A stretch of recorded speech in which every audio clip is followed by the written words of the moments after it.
तुम सही कह रहे हो। आज से हम सब अपना जीवन इसी हवाई जहाज के अंदर बने गांव में ही व्यतीत करेंगे। सारे गांव वाले उसी दिन से हवाई जहाज के अंदर स्थित जादुई गांव में अपना जीवन व्यतीत करने लगे। एक दिन सुधा उस गांव में टहल रही थी कि तभी उसकी नजर एक जेल पर पड़ी।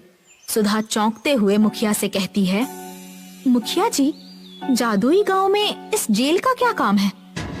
अगर यहाँ पर जेल है सुधा, तो इसका कोई तो काम जरूर होगा। समय आने पर इसका भी पता चल जाएगा।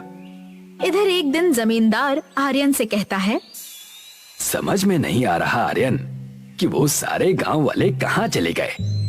अरे फिर रहे होंगे कहीं, हमें इससे क्या। नहीं आर्यन, हमें उन पर नजर रखनी होगी। आजकल प्रेस मीडिया का दौर है। तुम सुधा को नहीं जानते, वो पढ़ी लिखी है। कहीं ऐसा ना हो कि वो उन सारे गांव वालों को लेकर प्रेस में चली जाए।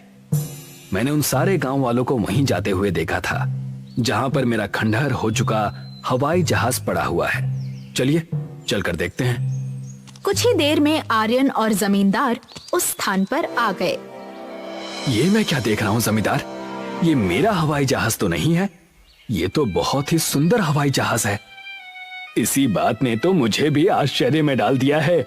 चलो अंदर चलकर देखते हैं। जमींदार और आर्यन जैसे ही उस हवाई जहाज के अंदर गए तो सामने एक दृश्य देखकर उनकी आंखें आश्चर्य से फैल गईं। ये कैसे हो सकता है? इसके अंदर तो पूरा गांव मौजूद है। तभी वहाँ पर सुधा और मुखिया पहुँच गए। तुम दोनों यहाँ क्या कर रहे हो?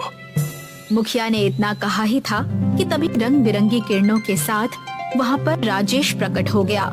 ये देखकर सुधा चौंकते हुए कहती है, राजेश, तुम तो मर चुके हो। हाँ सुधा, और मुझे मारने वाला कोई और नहीं बल्कि जमींदार और आर्यन ही हैं। जो ट्रक मुझे टक्कर मार कर गया था, वो ट्रक इन दोनों का ही था। इन दोनों ने मेरे और गांव वालों के साथ धोखा किया। इसीलिए जब तुम सब लोग इस पुराने हवाई जहाज के बाहर खड़े होकर रो रहे थे, तब मुझसे तुम सबका दुख देखा नहीं गया और मैंने भगवान से प्रार्थना की और भगवान ने इस हवाई जहाज के अंदर ही तुम सबके लिए एक जादुई गांव बना दिया। तुम जानती हो इस जादुई गांव में जेल किसके लिए थी? किसके लिए? इन दोनों के लिए।